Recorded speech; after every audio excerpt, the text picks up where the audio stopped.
भगवंत की अनुष्ठान यानी भगवत कथा का अनुष्ठान शुरू कर रहे हैं। भगवत कथा में अनेक तरह की ऋषि मुनियों की कथा आती है। आजकल पाखंडधारी, भेखधारी,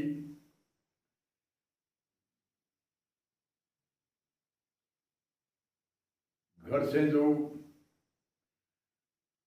बाल ब्रह्मचारी हो गए वे भी आश्रम में व्यवस्था धन इकट्ठा करने में लौकिक विषय भोग में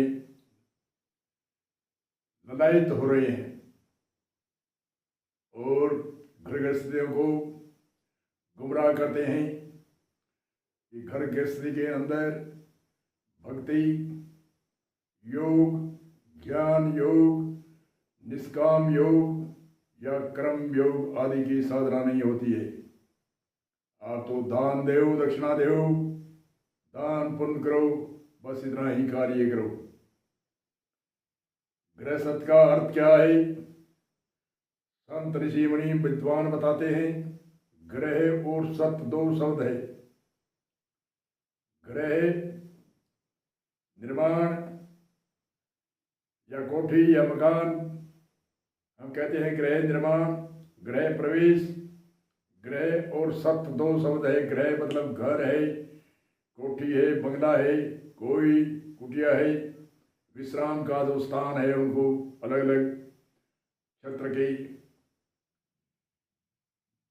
क्षेत्र में अलग अलग भाषा से संबोधन विश्राम की जगह वो करते हैं। कोई ग्रह कहता है, कोई मकान कहता है, कोई कोठी कहता है, कोई बंगला कहता है, कोई कुटिया कहता है। ग्रह और सत दूसरा शब्द है। ग्रह और सत, घर में रह करके सत्य से पालना करो, घर में रह के सत्य से वाणी, मिठास और सत्य से वाणी, देन लेन सत्य का, हाथ का देन लेन सत्य हो, वाणी मिठी और सत्य हो और लंगोट का सत्य हो, उसको कहते हैं गृह सत्य। और मूल अर्थ है इस शरीर रूपी घर में, ये घर है, इसमें सत्य क्या है, असत्य क्या है, इसको परख करने का नाम ही गृहस्थ है। ग्रह ये हमारा विश्राम का शरीर, घर, इसमें अनेक तरह की सुविधा है। सुविधा की क्या गणना करें सभी जानते हैं। ग्रह और सत्य दो शब्द है। इसमें संत कहते हैं इसमें सत्य को जानो, इस घर के अंदर सत्य क्या वस्तु है और असत्य क्या है, इन पर विचार करो, इस पर विवेक करो। एक संत की यति है, प्रथम विवेक विचार धारणा, लखिया रे सारे सारी। प्रथम विवेक विचार धारणा, विवेक करो, ज्ञान करो, सत्य क्या है, असत्य क्या है, सार क्या वस्तु है, असार की वस्तु है। प्रथम विवेक विचार धारणा, लखिया रे सारे सारी। आत्म सारे सारे अनात्मा, आत्म सारे सारे अनात्मा, नित्य नित विचारी। इस शरीर को कहते हैं अन्नात्मा, ये अन्न से पैदा हुआ है इसलिए, और इसके अंदर है आत्मा, आत्म सार, आत्म इसके अंदर है, वो सार तत्व है, वो सत्य है, भूत भविष्य वर्तमान, तीन काल में कभी नाश नहीं होता, उसको कहते हैं सत्य। अविनाशी आत्म अचल जगताते प्रति खुले, ऐसो ज्ञान विवेक है सब साधन को भूल। ये आत्म सत्य है, अविनाशी है, अचल है, निर्विकार है, कोई विकार नहीं है। निर्विकार आत्म अविनाशी है, नाशवान नहीं है। इसलिए ये शरीर है, चलायमान है, प्रवर्तनशील है, होता रहता है, मिटता रहता है। इसलिए इस शरीर रूपी घर के अंदर जो सत्य है उसको जानना, इसलिए ही तो उसका शब्द कहा है ग्रह और सत्य। घर में बाहर की जीविका के लिए भी ग्रह में रह करके सत्य से पालना करनी, सत्य से विहार करना, सत्य और मिठास से बोलना। जिव्या कर सोतरी तीनों बसे करंत, सजन चालो मालता दुर्जन बसे करंत। जिव्या से सत्य और मिठास, जिव्या कर कहते हैं हाथ का देर लेन की सच्चाई हो, और जबान में सत्य और मिठास हो। जिव्या कर कछोतरी, कछोतरी कहते हैं लंगोट की सच्चाई हो। सदन चालो मालता दुर्जन बसे करंत, सदन दुर्जन कहते हैं दुश्मन को, दुश्मन से उसे भयभीत करता है, उसे डरता है, दुश्मन की हिम्मत नहीं है। गृहस्थ में आजकल पाखंडधारी भेखधारी एक भ्रमित करते हैं, आप तो मोह माया में लीन है, पांचों विषय की ललायत है, संसारिक भोग और ऐश आराम से जीते हैं, और गृहस्थी को गुमराह करते हैं। कहते हैं गृहस्थ के अंदर कोई भी भक्ति नहीं होती है, दान करो, पुण्य करो। हम इस भगवत कथा, ये भगवत कथा है जो आजकल कथावाचक सुनाते भी है। इन्हीं भगवत कथा के अंदर सूत्र आया है कि गृहस्थी कितने ऋषि और कितने महान महान हुए थे, उनकी चर्चा करते हैं। एक के नहीं, हजारों, गिन नहीं सकते इतनी, और ब्रह्मचारियों की तो उंगलियों पर गिन सकते हैं। सुखदेव मुनि, नारद मुनि आदि आदि गिनती उंगलियों पर कर सकते हैं। परंतु घर गृहस्थी जो ऋषि मुनि हुए, भक्त हुए, महान पुरुष हुए, त्यागी तपस्वी हुए, घर में रहते हुए भी उनकी गणना नहीं होती, और वह गणना छोटी गणना नहीं है। बताते हैं सामिक ऋषि के पुत्र ने, सामिक ऋषि था, उनके पुत्र श्रृंगी ऋषि ने राजा परिषद को श्राप दिया था। श्राप दिया, मनु महाराज की पुत्री देवती कर्दम ऋषि के साथ शादी करी। मनु महाराज की पुत्री थी और कर्दम ऋषि के साथ में शादी करी। शॉर्टकट में बताते हैं कि मनु महाराज की एक स्त्री थी। मनु महाराज आदि सृष्टि का राजा था, और राजा की लड़की जब एक जंगल के अंदर तपस्वी के पास जाती है तो राजा की निंदा होती है। मनु महाराज की देवहूति पुत्री ने कहा, मैं राजकुमार के साथ में शादी नहीं कराऊंगा, मैं शादी कराऊंगा तपस्वी के साथ में जो भक्ति करता है परमात्मा की, जो ऋषि होगा उनके साथ में शादी कराऊंगा। तो लंबी चौड़ी कथा नहीं कह करके मनु महाराज ने उनकी इच्छा के अनुसार कर्दम ऋषि के साथ शादी कर दी। तो कर्दम ऋषि ने शर्त करी थी कि मैं एक पुत्र होने के बाद में संन्यास लूंगा। संन्यास का मतलब मैं स्त्री का भाव नहीं रखूंगा। और मनु महाराज की पुत्री ने कहा था, मैं सेवा करने के लिए ऋषि के साथ शादी करानी चाहती हूँ, और राजकुमार के साथ में शादी करने से पति की सेवा नहीं होती है, इसलिए मैं कोई ऋषि के साथ में शादी कराऊंगा। ऋषि बालक नौजवान है, उनके साथ में। तो कर्दम ऋषि उस समय 19-20 वर्ष की उम्र में साधना करते थे। कर्दम ऋषि के साथ में मनु महाराज ने शादी करी, परंतु एक शर्त करी थी, एक बालक पुत्र होगा, उसके बाद में मैं संन्यास लूंगा, मैं स्त्री पुत्र का भाव नहीं रखूंगा। सेवा तुम करती रही, कोई बात नहीं, मैं मेरी भक्ति में लगूंगा। मेरी भक्ति की देख रेख, भोजन पानी आदि बनाने की व्यवस्था रखनी है। तो देव योग से उनके कर्दम ऋषि की 9 कन्या हुई। अब 9 कन्या हुई, तब 9वीं कन्या के बाद में कर्दम ऋषि ने कहा, मैं संन्यास लेता हूं। तब देवती ने, उनकी स्त्री ने कहा कि आपने पुत्र की बात कही थी, ये तो 9 कन्या है, ये तो 9 कन्या है, पहले तो इन कन्याओं की शादी करो और उसके बाद में पुत्र होगा, उसके बाद में संन्यास लेना है, ये आपके वचन है। गौतम ऋषि ने देखा भी ठीक है, बात तो सही है, मैंने कहा था एक पुत्र होने के बाद में संन्यास ले लूंगा, पर तू ये पुत्री है नो, इनकी शादी करनी है। गौतम ऋषि ने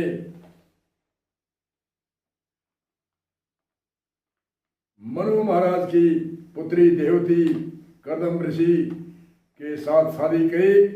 कदम ऋषि ने 9 कन्याओं की अलग अलग जगह अलग अलग 9 ऋषियों के साथ में शादी करी। अनुसुईया पुत्री थी उनकी, अत्रि ऋषि के साथ शादी करी। अरुधनी वशिष्ठ जी जो रामचंद्र जी के गुरु थे उनके साथ में शादी करी। रामचंद्र जी के जो गुरु थे वशिष्ठ जी, उनके साथ में अरुधनी की शादी वशिष्ठ ऋषि के साथ में, शांति की अथर्वा ऋषि के साथ में, सरदा पुत्री की अंगिरा ऋषि के साथ में, और हरिभ्रू माने पुरुषोत्त ऋषि के साथ में, किरानी कल्याणी की कर्तु ऋषि के साथ में, और ख्याति कन्या की भृगु ऋषि के साथ में शादी करी। इस तरह से 9 कन्या 9 ऋषियों के साथ में शादी करी। क्या वो गृहस्थी नहीं थे? क्या उनके बालक नहीं हुए थे? कहते हैं कि वशिष्ठ जी की तो कई पुत्र हुए थे, कई पुत्रों को विश्वामित्र ने मारा भी था, मार दिया था, क्योंकि वह उनको वशिष्ठ जी राज ऋषि कहते थे और वह ब्रह्म ऋषि कहवाना चाहता था, इसलिए उसने पुत्र कपट से मारे या कैसे भी मारे। सुनने को आते हैं कि कई पुत्र मारे, इनका मतलब उसके कई और भी थे। अनुसुईया अत्रि ऋषि के साथ में शादी हुई। उनकी गाथा हम सुनते हैं कि राम ब्रह्मा विष्णु महेश को 6 महीनों के बना दिए थे, वे घरगृहस्थी थी। वही अनुसुईया जिसने सीता को उपदेश दिया था, वही है अनुसुईया कदम ऋषि की पुत्री। और आज पाखंडधारी भेखधारी 500 विश्व में भोग में ललायत रहते हैं, ऐश आराम में रहते हैं, गाड़ी बंगले में रहते हैं, ऐसी आदि में रहते हैं, जैसे राज सिंहासन में राजा रहता है उससे भी बेहतर रहते हैं। और कहते हैं कि आप घरगृहस्थी हो, आपको तो दान पुण्य करना है, आपके कोई भक्ति योग की साधना नहीं होगी, ज्ञान योग की साधना नहीं होगी, निष्काम कर्म योग की साधना नहीं होगी, कर्म योग यम नियम आसन प्राणायाम प्रत्याहार धारणा ध्यान आदि की साधना नहीं होगी। और संत कहते हैं आत काम मुख राम है यही दरिया रीत, हृदय में साची प्रीत है तो राम नाम गुरु का प्रणय मंत्र कोई भी, आत काम मुख राम है यही दरिया रीत। तो इसलिए हमें जो भ्रमित करने वाले हैं उनसे भ्रमित नहीं होना चाहिए। आजकल करके आए दायरे में, अपने दायरे में बसाते हैं। आप आजकल 3 तरह का ज्ञान एक अलग चलक रहा है। पहले तो 3 तरह का ज्ञान था, रोचक भयानक यथार्थ, चाहे वेद हो, चाहे शास्त्र हो, चाहे गीता हो, चाहे रामायण हो, चाहे भगवत हो, चाहे प्राण हो, चाहे सोया हो, चाहे दोहा हो, चाहे वाणी हो, चाहे चौपाई हो, सब में 3 तरह का ज्ञान होता है, रोचक भयानक और यथार्थ। और आजकल 3 तरह का एक और तरह का ज्ञान हो रहा है, मजाकिया ज्ञान, तुक्कावार ज्ञान और फड़ीबंट ज्ञान, जो एक बार तो सही कहता है, दूसरी बार गलत कह देता है, फिर सही कहता है, फिर गलत कहता है। अर्थ करने का सही कभी अर्थ, कभी फड़ीबंट अर्थ, तुक्का मार ज्ञान, अनेक तुक्का मार दिया, कोई प्रमाण नहीं, कोई उदाहरण नहीं, कोई शब्दकोश की डिग्री नहीं, कोई आचार्य डिग्री नहीं, कोई वेदांत की क्लास नहीं लगाई और तुक्का मार के ज्ञान करते हैं। वाणी से वाणी भिड़ गई, अरे क्या भिड़ गई, सड़ोक तो आप बोलते हो पाखंडधारी का और गाते हो हेली मैं मुर्दो उदेश को, ऐसे हेली गाते हैं। और सड़ोक क्या बोलते हैं, पाखंडधारियों का सड़ोक बोल के ये वाणी बोलते हैं। क्या भिड़ गई वाणी, क्या यति आपकी तो सविया है, वाणी से मिल गया क्या? ऐसी वाणी से वाणी तुक्का मार के भिड़ने वाले अर्थ नहीं होता। जो वेदांत की जो क्लास नहीं लगाता, जो शब्द को उसका अर्थ नहीं, जिसको जो गुरु के सानिध्य वास में वेद उदधि गुरु बिना लागे लवण समान, बादल गुरु गद्वार से मृत से अधिकाय। वेद उदधि, वेद कहते हैं, वेद गुरु के बिना लवण के समान है, और समुद्र खार समुद्र है। जब तक बरसात नहीं होती, बादल बन के बरसात नहीं होती, तब तक वह पीने के लायक नहीं है। ऐसे भी चाहे वेद के अंदर कितना भी ज्ञान है, जब तक गुरु के अंदर सानिध्यवास में जब तक हम चर्चा नहीं करेंगे, उनके सानिध्यवास में क्रास नहीं लगाएंगे, तब तक तुक्का मार ज्ञान करो या चाहे मजाक क्या ज्ञान करो, चाहे फड़ीबट ज्ञान करो, कौन मनाही करता है। इस देश के अंदर आज़ादी है, आज़ादी में कोई भी कुछ भी बोल सकता है, सत्य भी बोल सकता है, सत्य भी बोल सकता है, किसी के खिलाफ बोल सकता है, किसी के महिमा कर सकता है, महिमा मंडल भी कर सकता है, अपराधियों की महिमा मंडल भी कर सकते हैं, अच्छे आदमियों की निंदा भी कर सकते हैं। आज आज़ादी है क्योंकि पुराने समय में जो राजाएं होते थे, वो जिसकी अनुशासन होता था। अभी भी कई देशों में कलयुग नहीं है, सतयुग है। वहाँ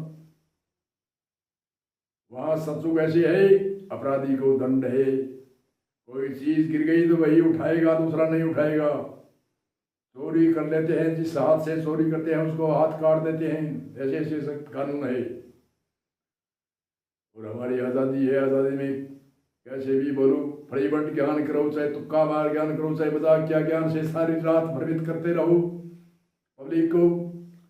मजाक मजाक में सारी रात बिता देते हैं और कोई तथ्य की बात नहीं कहते हैं, कोई आध्यात्मिक बात नहीं कहते हैं, कोई भक्ति मार्ग की कथा नहीं कहते हैं, कोई सत्य मार्ग की बात नहीं कहते हैं, नहीं कोई भारतीय संस्कृति सभ्यता समाज की चर्चा करते हैं। सिर्फ मजाक मजाक में नाटक चाटक ताम झाम आदि के अंदर जो